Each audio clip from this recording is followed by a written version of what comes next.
All right, so we're going to go back over the biblical view of God, a proper view of God, obviously. So let's go back to that. What is a proper view of God? What is a proper view of man?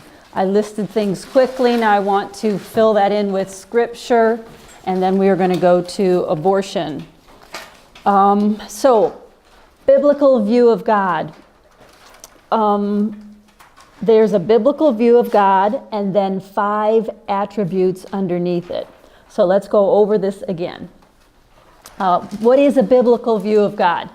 A biblical view of God tells us who God is and why he has authority. So who is God? I'm not asking for those 5 attributes. Who is God? Okay. Most of you were in creation science last year. Who is God? Why does he have authority? Who is he? Sovereign creator. Yes. So what is the proper view of God? The proper view of God is that the God of the Bible is the sovereign creator. Okay? And then those 5 attributes substantiate that and further explain it. So what is a proper view of God? Who is God? Why does he have authority? And of course, I'm going to clarify that we're talking about the God of the Bible is the sovereign creator.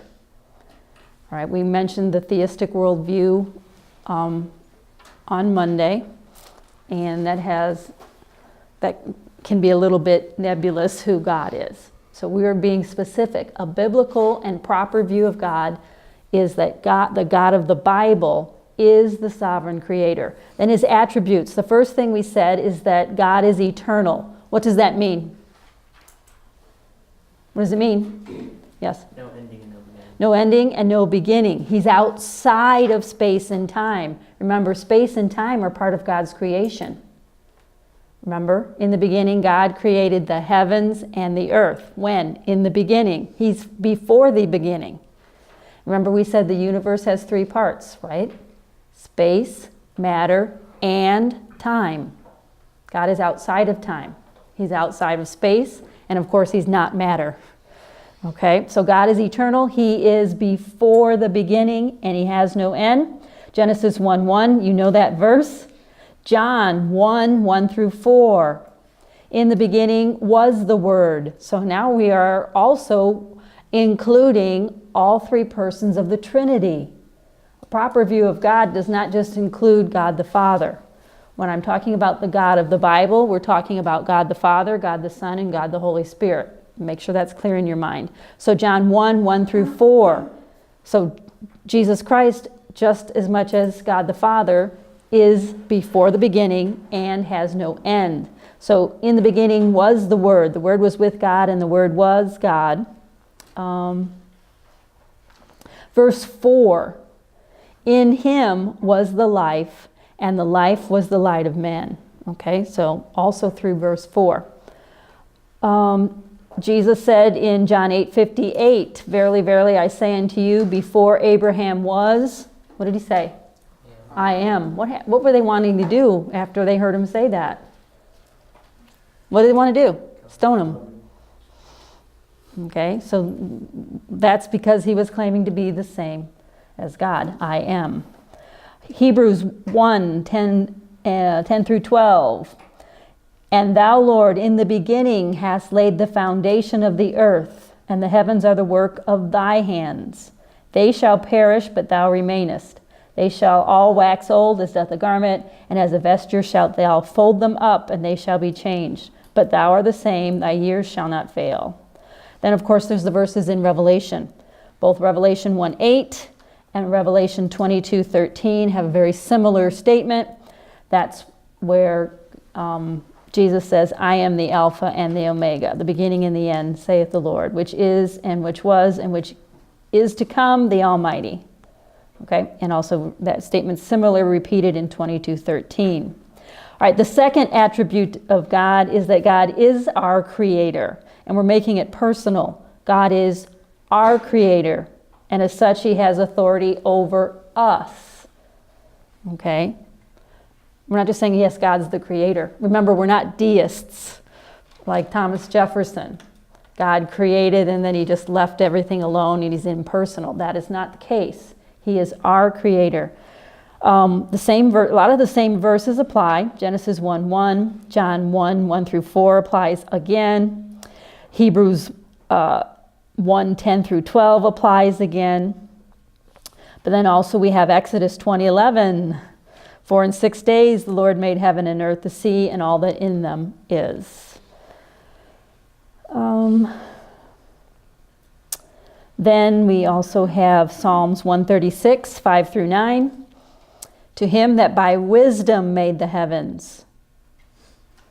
Then it repeats several times. For his mercy endureth forever. To him that stretched out the earth above the water. For his mercy endureth forever. And so forth. Acts chapter 17, the sermon of Paul. Remember? At Mars Hill. Okay, at the temple to the unknown God. And he was, when Paul started his salvation message to the Athenians, where did he start with? God being creator. Also, Colossians 1:16, for by him were all things created that are in heaven, that are in earth, visible and invisible, whether they be thrones or dominions or principalities or powers. All things were created by him and for him. When you learn the worldviews, how does a theistic worldview view reality? Reality is both what? Material and spiritual. This verse backs that up. Colossians 1:16. So it's important to note. For by him were all things created that are in heaven, that are in earth. What does it say next? Visible and invisible. Okay? So we can't jump in on the pantheistic bandwagon and the New Age bandwagon that only the spiritual exists. Okay? Because the Bible doesn't teach that. Okay? Though, of course, we should have the spiritual as more important than the material, but that doesn't discount the existence of the material. We are not pantheistic or mystic or New Age. All right, then, number 3, God is our sustainer. What does that mean? It means we're not deists. It means that God not only established, but he maintains every part of his creation. This is the best verse here is Deuteronomy 32:6. That begins, do ye thus requite the Lord, O foolish people and unwise? Is not he thy father that hath bought thee? Hath he not made thee and established thee? Okay. Psalms 3:5. This forms the basis of a child's prayer. You've probably heard it before. I laid me down and slept. I awakened, for the Lord sustained me. Also, another good one is Psalms 121, 5 through 8. The Lord is thy keeper. The Lord is thy shade upon thy right hand, and so forth. It goes further in the next verse down. The Lord shall preserve them from all evil. He shall preserve thy soul. The Lord shall preserve thy going out and thy coming in from this time forth and even forevermore. We also have Matthew chapter 6. Jesus talking about the sparrow, right? And we have Colossians 1:17. That passage on creation ends with, and he is before all things, and by him all things consist. That's Colossians 1:17. Hebrews 1, 2, and 3. This deals with, in Hebrews, stating the fact that God, all of the God's attributes and powers apply to God the Son as well. It says in verse 2, hath in these last days spoken unto us by his Son, whom he hath appointed heir of all things, by whom he also made the worlds, who being in the brightness of his glory and the express image of his person, the next part is what I'm talking about here, and upholdeth all things by the word of his power. Okay, so God, we are not deists. Okay, God not only established, but he also maintains every part of his creation. Then, again, making it personal, God is our owner by both creation and redemption. This is another good place to put Deuteronomy 32:6. Okay. Remember it says, O foolish people and unwise, is not he thy father that hath bought thee? Hath he not made thee and established thee? So he is our owner by both creation and redemption. Also Exodus 19:5. Now therefore, if you will obey my voice indeed and keep my covenant, then shall ye be a peculiar treasure unto me above all people, for all the earth is mine. 1 Chronicles 29:11 through 12. Thine, O Lord, is the greatness and the power and the glory and the victory and the majesty. For all that is in the heaven and in the earth is thine. Okay. Psalms 24:1. The earth is the Lord. You're probably familiar with that one. Psalms 24:1. The earth is the Lord's and the fullness thereof. Psalms 50:10 through 12. Every beast of the forest is mine, the cattle upon 1,000 hills. I know all the fowls of the mountains, and the wild beasts of the field are mine. If I were hungry, I would not tell thee, for the world is mine, and the fullness thereof. Psalms 89:11. The heavens are thine, the earth also is thine. For the world and the fullness thereof thou hast founded them. Of course, the last attribute is God as judge. God is our judge. He determines what's right and wrong in our lives, and we will stand before him. On Monday, I said he governs and determines right from wrong, and all men will face his judgment. So let's make it personal, right? He determines what's right and wrong in your life, my life, and all of us will stand before him and face his judgment. Psalm 7:8 and 9. The Lord shall judge the people. Then the next phrase says, Judge me, O Lord, according to thy righteousness. So that's Psalms 7:8 and 9. Psalm 7:11 through 13. The Lord judgeth the righteous, and God is angry with the wicked every day. Okay, so God is judge, and the Bible talks about God's wrath and God's anger. Okay, not a very popular concept, but biblical. Okay, angry at sin. Psalms 9:4 through 8. For thou hast maintained my right and my cause, thou sattest in the throne judging right. Thou hast rebuked the heathen, thou hast destroyed the wicked. Thou hast put out their name forever and ever. Okay, then further down, he hath prepared his throne for judgment. He shall judge the world in righteousness. He shall minister judgment to the people in uprightness. That's Psalms 9:4 through 8. Same chapter, 16 through 20. The Lord is known by the judgment which he executed. The wicked is snared in the work of his own hands. The wicked shall be turned into hell, and the nations that forget God. Then Ecclesiastes 12:14. For God shall bring every work into judgment, every secret thing, whether it be good or whether it be evil. Another good verse to use is Isaiah 33:22. For the Lord is our judge. The Lord is our lawgiver. The Lord is our king. He will save us. Then in the New Testament, we have Acts 17. Again, the Sermon on Mars Hill, verse 31. Because he hath appointed the day in the which he will judge the world in righteousness. And that continues. Romans 2:16. In the day when God shall judge the secrets of men by Jesus Christ, according to my gospel. And then Revelation, one in particular to put down would be Revelations 20:12 through 13. And I saw the dead, the small and great, stand before God, and the books were opened. And another book was opened, which is the book of life, and the dead were judged out of those things written in the books, according to their works. So I didn't write down the point. The verse. It's appointed unto man once to die, but after this the judgment. That would be another one. I can't think of the reference off the top of my head, but lots of verses. Do you have a biblical view of God? Then what is the biblical view of man? What is a biblical view of man? Summary. Who is man? Yes? God's special creation. Yes. So who is God? Who is man? Then I gave you 5 attributes of man. I'm going to have to go through these more quickly. Though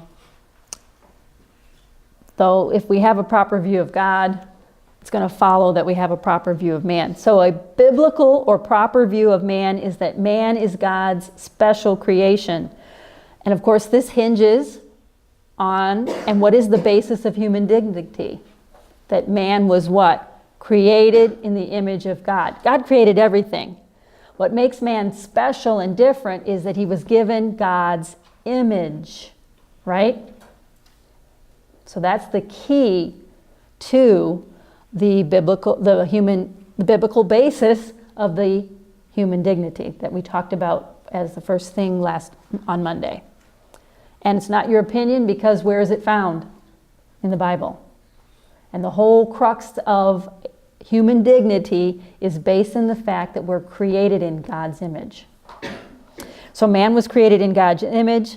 We find this, of course, the account of it is in Genesis chapter 1, verses 26 through 30. That's the third creative act of God, where God breathed into his nostrils the breath of life and man became a living soul. But beyond that, God created man in his own image. Romans 8:29. Hebrews 11:7. This is the verse that says that man indeed ought not to cover his head, for as much as he is the image of God, the image and glory of God. Let's keep going. I said man is distinct and separate from the animal kingdom. We're not a higher animal form. We are not the top of the evolutionary ladder. A lot of this would come from Genesis chapter 2, where God gave a little more detail on the creation of man. Genesis 2:7. Genesis 2:19 through 24. The idea here is that man has an eternal spirit, which is another point, but it required a separate creative act of God. So man is God's special creation. Remember, there was 3 times that the Genesis account uses the actual word create, bara, bring into existence. And that was the creation of matter on day 1, right? It was the creation of life consciousness with the animals on day 5. And it was then the creation of man's spirit. That's how we're in God's image, is through our spiritual nature. So then there's also Genesis 9. What's happened in Genesis 9?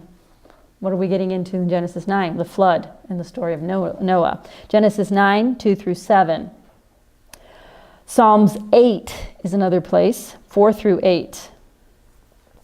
New Testament, Matthew 10, 28 through 31. Something that we really didn't deal with creation.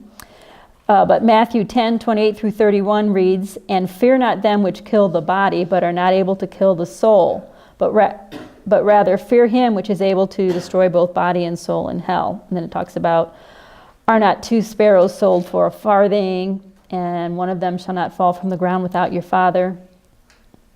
But the very hairs of your head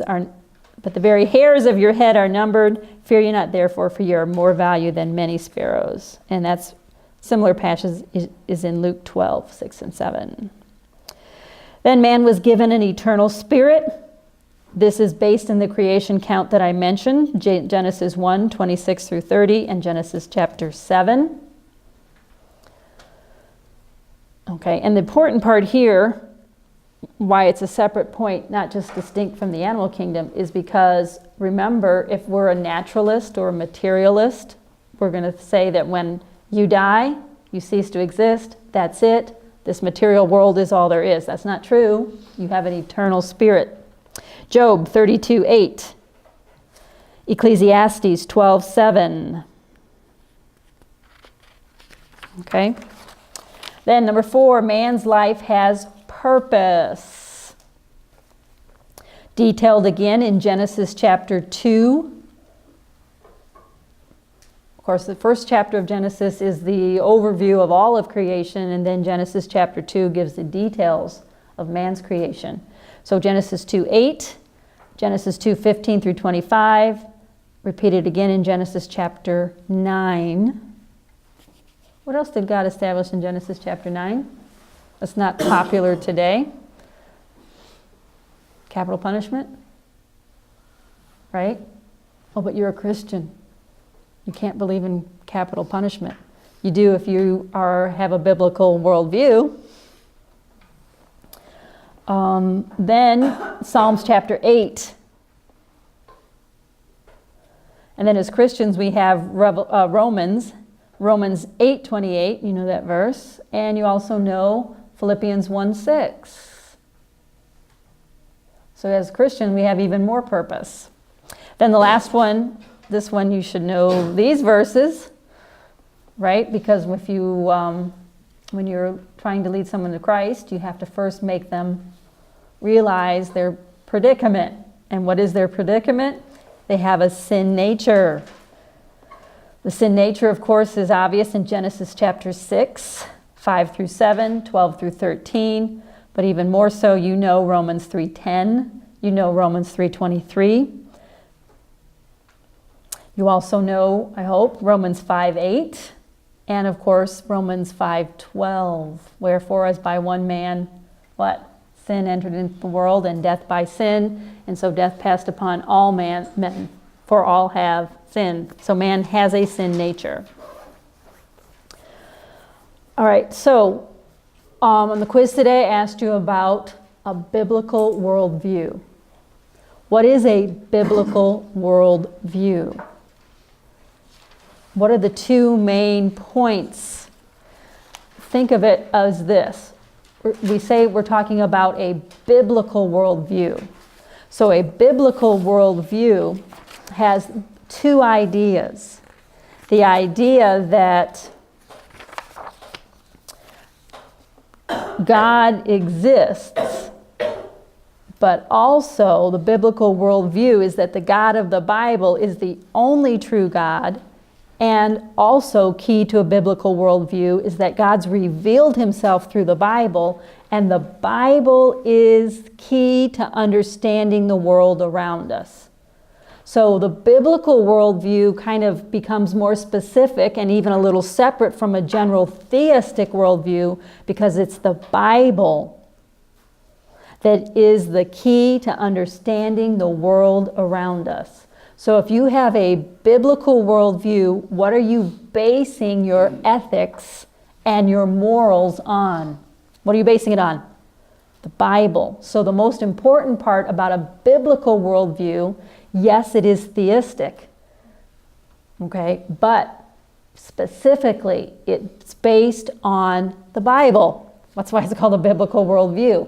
So the most important thing for you to center in on is the fact that the Bible is the key to understanding, to viewing, to living in the world around us, correct?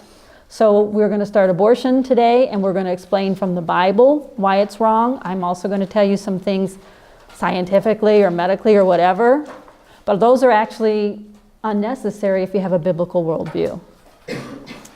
All right, so we're going to shift gears and talk about abortion. And as I said, Monday we will split the class, and I'm going to show you those videos because one of my points today is that one of the problems with abortion is that it's hidden in ignorance. Most people, ourselves included, do not know what it really is and what's really going on. So that's why we're going to see the videos so that you can see what it really is and what's going on. Okay? So let's talk about abortion. The first thing that I want to go through is the roots of abortion. Why do we have to deal with abortion? Obviously, we have a sin nature, and man is becoming more and more depraved. But in our country, the roots of abortion, first of all, come down to a shift in worldview. We've rejected God and the Bible. 50, 75 years ago, or even further, to the founding of our country, we had at least a theistic worldview, and at least had respect for God and respect for the Bible. Is that the case now? Not at all. So the shift in worldview due to a rejection of God in the Bible results in two things. What are they? So this is where the abortion lecture dovetails into the worldview introduction that we had on Monday. The roots of abortion come from the shift in worldview because this shift in worldview has resulted in two things. What are they? Devaluation of human life. We've lost the sanctity of human life in our country. That's rather obvious. What do we have problems with in our country? We have problems with abortion, right? We have problems with homicide. Why? Human life has no value. Whether we're talking about doctors under the guise of a medical procedure murdering babies, or we're talking about people killing each other on the streets of Chicago in particular. Okay, this year it's out of control. The homicide rates in the city of Chicago, out of control. Why? No value in human life, no responsibility to God. Which brings us to number 2, no limit to man's depravity. So the roots of abortion stem from exactly what we were talking about on Monday. We've rejected God and the Bible, we've embraced evolution, this shifted our worldview, and the results are terrible. And we can boil it down to the fact that there's no value to human life, so murder, homicide, suicide, right? Abortion, euthanasia, assisted suicide, on it goes. And number 2, there's no limit to man's depravity. Crime, homosexuality, child abuse, on it goes, and depravity and perversion are going to be more and more prevalent. Okay? Then the tool. The biggest tool of all is evolution, especially in the classroom. And of course, we talked about entertainment backs it up as well. You go in every museum, it's evolution. Everything is being interpreted in light of evolution. Now we have these social evolutionary ideas as well, educational evolutionary ideas. Evolution has permeated our society, our education system, our philosophy, and everything else. Psychiatry, everything is permeated by evolution. What does evolution do? It does 3 things. It destroys God's authority. See, why is evolution the biggest tool to bring about all these problems? To bring about the need to discuss abortion, to bring about the need to talk about bioethics and euthanasia and infanticide, okay, and medical research. Okay, why? Because it destroys God's authority. Number 2, it reduces man to an animal. So evolution's kind of gotten us to view people differently. People aren't God's special creation, so what's the difference? Who cares if I'm in the middle of a gang war and I'm spraying, bullets everywhere and hitting everybody but who I want to hit. Okay? We have a different view of man. So evolution's trained us to view man differently. What's the difference? What's the big deal? And number 3, it removes man's purpose in life. So it destroys God's authority. God's not the creator. He's irrelevant if he even exists. And it reduces man to the status of no more than an animal struggling for survival, right? The survival of the fittest. And it removes man's purpose in life. So this, of course, leads to what? Suicide. All right, so those are the roots of abortion. Mainly the shift in worldview and the permeation of evolutionary philosophy throughout every area. Okay? Medical science is permeated with evolution. That makes us view man differently. Of course, biology, geology, sociology, okay, even history. Then, what is abortion? What is abortion? First thing I want to talk about is the play on words. Keep in mind that nowadays, abortion is hidden in ignorance. Do you think the average teenager, young person, even 20-something, would have an abortion if they knew what it really was and what was going on? Maybe some hardened people would, but a lot of people would never do it. Okay? So what is abortion? And this begins with a play on words. I've got 7 word changes. The first one is pro-choice instead of pro-abortion. What happens if you call an abortion rights person pro-abortion? What are they going to tell you? They're not pro-abortion, they're pro-choice. They don't use the word pro-abortion ever. What's that? It's given the connotation that it's not about a life, it's about a choice. That's not true. It's not about a choice, it's about a human life. So pro-choice instead of pro-abortion. That's a little word switch. Another word shift that goes on is fetus instead of baby. I prefer to call it unborn child.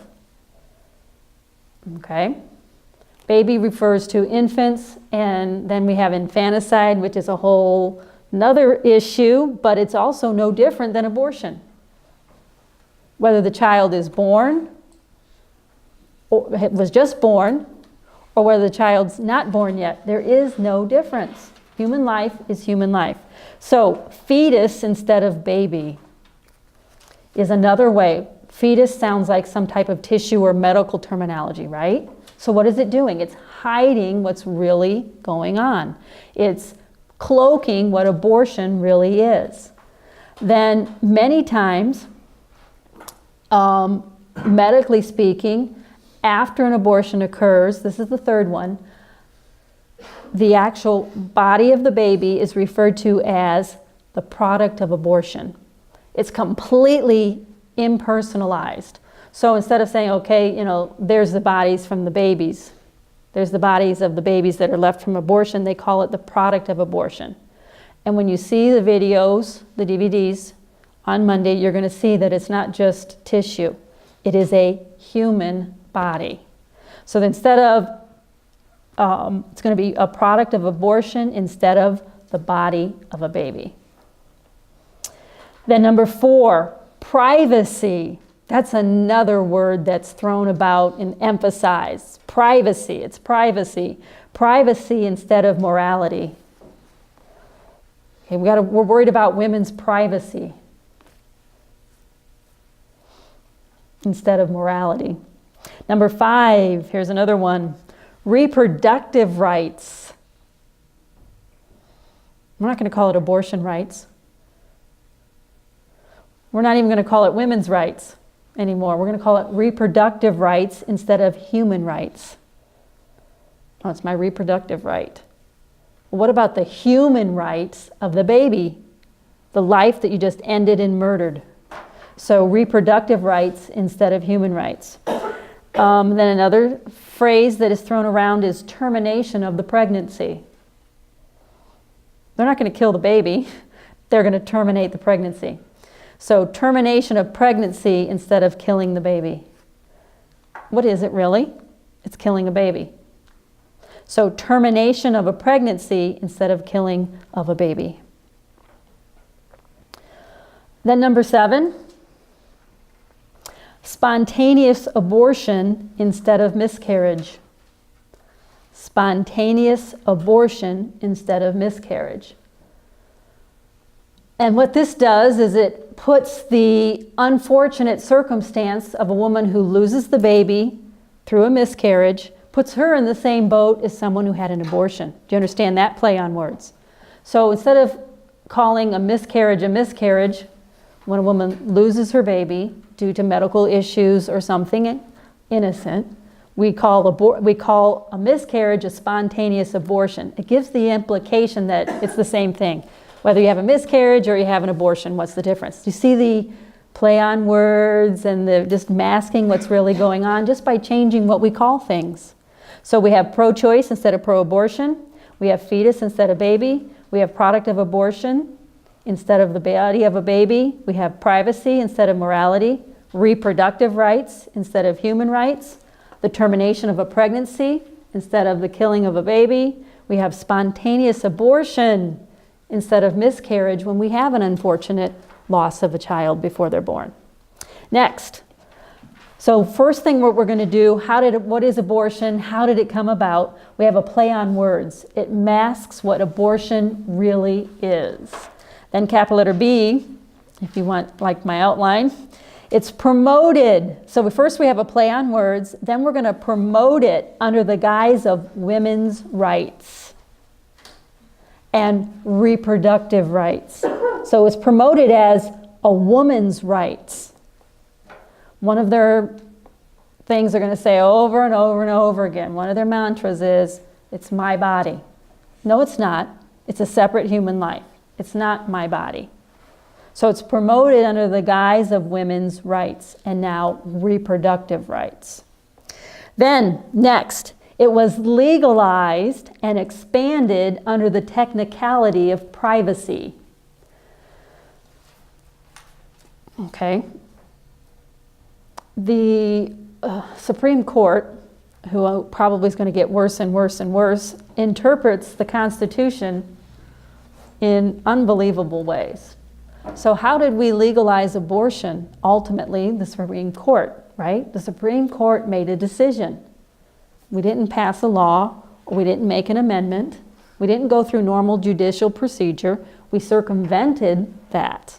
And in fact, when people do vote on it and pass laws in states, what happens? It gets struck down as being unconstitutional. All these little technicalities, and the main technicality used to legalize abortion by the Supreme Court in 1973 was privacy. You look at some of the things that they're saying, they're interpreting all these things and reading all these things into in particular the 14th Amendment. So it's all been legalized and then expanded on technicalities that they're trying to find in the Constitution and in the amendments. Next, so first we have our play on words. We're hiding what it really is. Then it was promoted under the guise of women's rights, now called reproductive rights, legalized and expanded by the Supreme Court under a technicality of privacy. Total perversion of the Constitution and the amendments. Then, the fourth idea, now it's hidden behind the ignorance of young people. We don't know, the average person, especially a young person, does not know what it really is, does not know what's even legal, does not know what's going on. They rush them to give consent in and out like a production or assembly line, okay? Then, the last thing here, I'm going to give you two alternate definitions of what abortion is. In spite of the play on words, in spite of the false promotion under rights, in spite of the Supreme Court legalizing it, what is abortion? Two alternate definitions. I'm going to call it the pro-abortion definition. I'm not going to use the word pro-choice. It's not about choice. Pro-abortion. Here's the definition if you were to look it up or whatever. If it's a pro-abortion definition or connotation, it's going to be this. Abortion is the expulsion of the fetus aside from birth or the termination of a pregnancy. Pro-abortion persons will cloak it. If you're pro-abortion, you're going to refer to it as the termination of a pregnancy. So abortion is any expulsion of the fetus aside from birth, the termination of a pregnancy. Remember, I even told you that they use spontaneous abortion now to refer to a miscarriage. That has nothing to do with abortion, does it? But if we put them all together, it just gives the idea that it's okay. And it's not okay. So abortion, according to pro-abortion people, would be any expulsion of the fetus aside from birth, the termination of a pregnancy. Then let's give a pro-life. And that's a true term. Pro-choice is not a true term, is it? But I think pro-life is certainly appropriate. For me, anyway, as a pro-life person, I'm sure you are too, I'm going to define abortion this way. Abortion is the willful, violent destruction of a human life before birth. The willful, violent destruction of a human life before birth. What would be a definition of murder legally? You know that there's different degrees of murder, right? And all the way down to manslaughter, right? Legally speaking, there's manslaughter. Even though it all involves the destruction of human life, there's manslaughter, right? There's homicide. There's second-degree murder. And then, of course, capital murder or first-degree murder, that in many states is punishable by capital punishment, first degree. What is the hinge for something being first degree? It has to be premeditated, right? Okay. Notice my definition, willful, and it's violent. Legally speaking, you're going to have a very severe penalty in the United States for first-degree murder or capital murder and be facing the death penalty in many states, not all states. We've got some really liberal states, as you know. But why? You're going to be sentenced to death in our country for murder if it's premeditated and if it's violent, and also if it involves a child, right? Okay, so in my mind, abortion is first-degree murder. It's willful, it's violent, and it's act on an innocent child. Right? You violently murder a child in the United States, you are going to be in prison for life, even in a liberal state. If you're in a conservative state, you're going to be executed. Okay? What's the difference? So it's the willful, violent destruction of human life before birth. It is murder in the first degree. Okay? Next. I have a brief history of abortion in the United States. I think I'm going to save that for later. Where I want to end today is I've got Bible principles, 5 of them. 5 biblical reasons that abortion is wrong. What do you think God thinks? And in particular, what does God say in the Bible about killing the unborn? Got 5 main principles. Let me give you the principles and then some scripture to back them up. First principle, God sees no difference between the born and unborn child. No difference. God sees no difference between the born and the unborn. I guess I'll give you the scripture quickly. God sees no difference between the born and the unborn child. First reference is Jeremiah 1:15, and the idea in Jeremiah is that we are known to God even before birth. Jeremiah 1:15 says, "Before I formed thee in the belly, I knew thee. Before thou camest forth out of the womb." What's that? That's unborn. "I sanctified thee and ordained thee a prophet unto the nations." This is similar ideas in Isaiah 44:24 and Isaiah 49:1. Isaiah 49:1 and 5.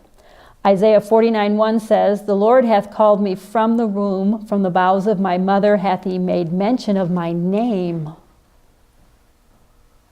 So he has a name before he's born. What is he? A person. He's not a fetus. He's not a mass of tissue. He's not a part of his mother's body. And it's very specific. Before he called me from the womb, he made mention of my name. So that's a significant verse. The unborn child is a what? Person. Okay? Verse 5 said, And now saith the Lord that formed me from the womb to be his servant. The idea, again, is that person before they're born is a person, okay? Then Exodus 21, 22 through 23. Here's the idea of the unborn. The idea of capital punishment. The principle of life for life applies to an unborn child. And this is the, of course, Levitical law, but it's in Exodus. If a man strive and hurt a woman with child, so that her fruit depart from her, yet no mischief follows. What does that mean? That means she has a premature birth, but the child survives. He shall surely be punished according as the woman's husband shall lay upon him, and pay as the judge determines. Then the next verse says, if any mischief follow, the child dies. Then shalt thou give what? Life for life. God sees no difference between a born and unborn child. An unborn child is a person biblically. And the loss of a child before birth is penalized by life for life. Okay? That's Bible. All right, then my second principle, I think this is an important principle. The shedding of innocent blood is especially, I'm going to use the word odious to God. The shedding of innocent blood is especially odious to God. It's an abomination. That's Proverbs 6, 16, and 17. These things doth the Lord hate, yea, 7 are an abomination unto him, a proud look, lying tongue, and then what's next? Hands that shed innocent blood. How more innocent could an unborn child be? Right? Do you think that applies to an unborn child? And also Deuteronomy 27:25. So the shedding of innocent blood is especially odious to God. It's an abomination. Then next one. Children are precious in the sight of God. Of course, there's numerous passages. Luke 18, 15 through 16. These are about Jesus. And they brought unto him also infants, that he would touch them. But when his disciples saw it, they rebuked him. But Jesus called them unto him and said, suffer the little children to come unto me, and forbid them not, for of such is the kingdom of heaven. That's Luke 18, 15, and 16. Matthew 19, 14 is a similar passage. Matthew 19, 14. Then Matthew 18, 3 through 10, verse 6. For whoso shall offend one of these little ones which believe in me, what does it say? It were better for him that a millstone were hanged about his neck, and that he were drowned in the depths of the sea. Okay? Then verse 10, take heed that ye despise not one of these little ones, for I say unto you that in heaven their angels do always behold the face of my Father which is in heaven. The next principle, God is the giver of life. So the birth of children is in whose hands? God's. This can be seen in the examples of women in the Old Testament. Genesis 25, we have the example of Rebekah, right? You know, Rebekah had Jacob and Esau, right? But there was a period of time where God closed her womb. Of course, you probably know about Leah and Rachel. Okay, the problems with Jacob having 2 wives. That's Genesis chapter 9. And maybe even more well known is 1 Samuel 1:6, Hannah. The Bible says that the Lord shut up her womb. Then, of course, she prayed, and God gave her Samuel. But who's in control? God is the giver of life. So who's the taker of life? Not man. Okay? So that's important, that it's God that gives life. And then the last one, children are a blessing and responsibility from God. They're both a blessing and a responsibility. Children come from God. They're a blessing and a responsibility. Psalms 127, you know that one. Children are a heritage of the Lord, right? Happy, and it talks about them being the arrows in the strong hand of a mighty man. And then Proverbs 22:6, we have commandments to train up children in the way he should go. So children are from the Lord, both as a blessing and as a responsibility.